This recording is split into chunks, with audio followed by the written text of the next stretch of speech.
Bonjour à tous, je suis Jessica Pirvé, votre sexothérapeute, et aujourd'hui je suis avec Alain Héril. Alors Alain, est-ce que tu peux te présenter pour ceux qui ne te connaissent pas? Oui, je vais me présenter rapidement. Je suis psychanalyste et sexothérapeute. Voilà, la base de mon travail, c'est un travail autour de l'inconscient, autour de la sexualité.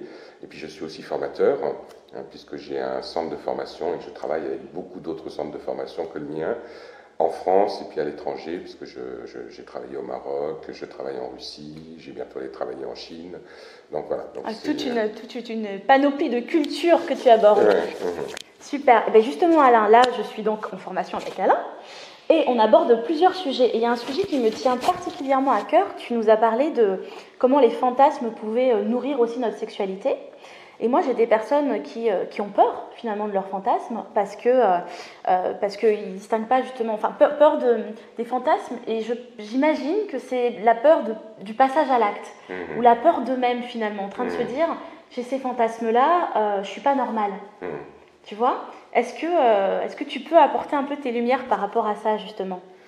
Oui, alors le fantasme, c'est un élément extrêmement important de la sexualité et j'aurais tendance à dire que plus on a un univers fantasmatique fort et plus on peut avoir une sexualité épanouie, ludique, ouverte.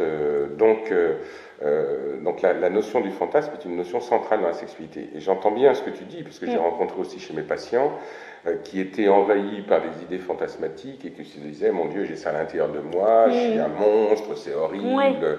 Donc on va rassurer les personnes et dédramatiser les choses. Très rapidement, on a deux formes de fantasmes.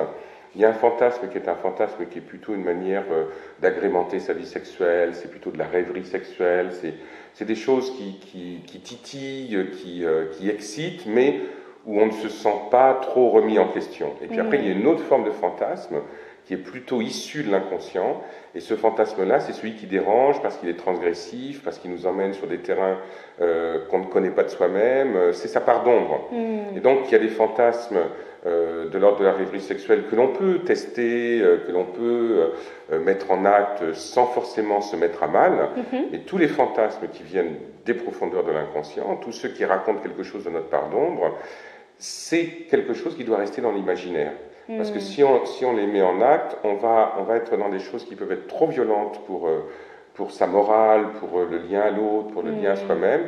C'est juste accepter qu'on a à l'intérieur de soi un univers qui est un univers qui est un peu bizarre, un peu étrange, voilà, mais qui est aussi un moteur de créativité.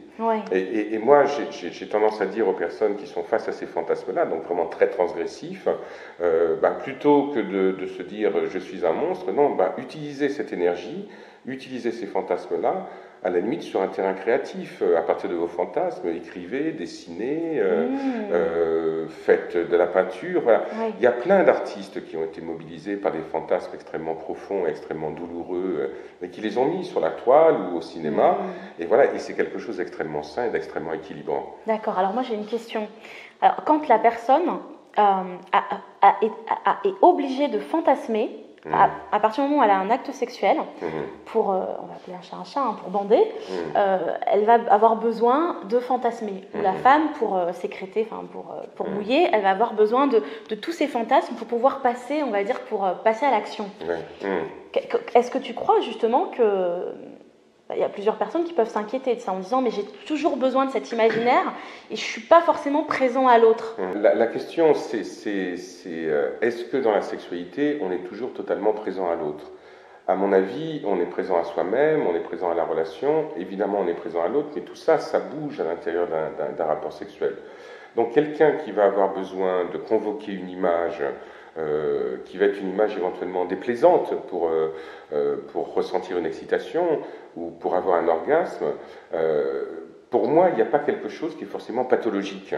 La seule chose, c'est qu'il faut analyser cette image, essayer de savoir, est-ce que c'est toujours la même qui revient? Qu'est-ce qu'elle raconte de la personne? Est-ce que cette image, elle est en lien avec un abus qui a été subi dans l'enfance ou dans l'adolescence? Voilà, essayer de donner du sens à cette image-là, plutôt que diaboliser la personne et de dire, voilà, je ne suis pas normal, je quitte l'autre, je ne l'aime pas, voilà, tous ces éléments-là. J'ai eu aussi beaucoup de patients et de patientes qui avaient besoin de convoquer ces images-là, mais en même temps, ça raconte, là encore, quelque chose de ces parties d'ombre de nous-mêmes qui sont extrêmement puissantes au niveau énergie et sur lesquelles on a besoin de s'appuyer pour ressentir des choses. Donc là encore, dédramatisons. C'est pas parce que tu vas avoir besoin d'une image et que cette image-là, elle t'affole, que ça veut dire que tu es fou, qu'il faut t'interner ou quoi que ce soit, ou que tu n'aimes pas l'autre. C'est juste essayer de comprendre quel sens elle a cette image et pourquoi on a besoin de s'appuyer dessus pour ressentir des choses fortes. Super. Non mais génial. Bon bah écoute, super. Là je crois que tu écris un bouquin il y a un bouquin qui va sortir bientôt, Je fantasme donc je suis. Oui, tout à fait. J'adore le titre. Oui, moi aussi. Ça tombe bien, c'est toi qui l'as choisi. Et du coup, tu peux nous parler un petit peu de ce livre ? Oui, alors c'est un livre qui va sortir au mois d'avril aux éditions Erol. Et en fait, c'est un livre à la fois théorique sur qu'est-ce que c'est que les fantasmes, comment ça s'organise, tout ce qu'on a un petit peu développé ensemble. Et aussi, c'est un livre pratique. C'est-à-dire qu'à l'intérieur du livre, il y a des conseils, il y a des exercices qu'on peut faire seul, qu'on peut faire en couple. Et mon idée, c'est d'arriver à dédramatiser cet univers-là, de manière à ce que les gens, comme je le disais, comprennent que c'est une source de créativité. Créativité par rapport à eux, par rapport à leur couple, par rapport à la vision qu'ils ont de la sexualité. Finalement, on peut mettre au service de notre sexualité, de notre créativité, de nos projets, de plein de choses. Donc, le fantasme, finalement, est bon pour nous. Le fantasme est bon pour nous, et d'ailleurs, l'une des pathologies où on perd le lien au fantasme, c'est la dépression. Les personnes qui sont en dépression lourde, il n'y a plus de fantasme, il n'y a plus de goût à la vie, il n'y a plus d'érotisation du quotidien, du rapport à l'autre, voilà, il y a tout ça qui est en jeu. Donc quand j'appelle ce livre « Je fantasme donc je suis », c'est que je suis persuadé que nous nous définissons aussi par notre univers fantasmatique. Et plus il est riche, même si parfois il y a des trucs un peu dérangeants, et plus nous sommes vivants. Génial. Non, sur cette belle fin, je te remercie. J'ai hâte d'en savoir plus. Comment est-ce qu'on peut te retrouver pour ceux qui ne te connaissent pas ? Alors, on peut me retrouver facilement, j'ai une page Facebook, donc voilà. Il répond très très vite en plus, il est réactif. On me trouve sur Facebook assez facilement, et puis j'ai un centre de formation aussi qui s'appelle Indigo Formation au pluriel, voilà, où il y a toutes les propositions en sexothérapie, en psychopathologie, voilà, donc... Normalement, si on tape mon nom sur Google, on me trouve facilement. Et voilà. Et effectivement, j'essaye de répondre à ça. Je mettrai de toute façon le lien au-dessus de la vidéo.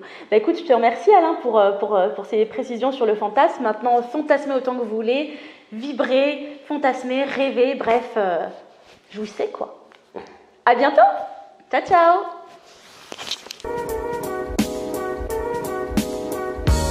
Si vous n'êtes pas abonné, abonnez-vous dès maintenant pour recevoir tous les astuces et les conseils pour vivre pleinement votre sexualité et votre couple.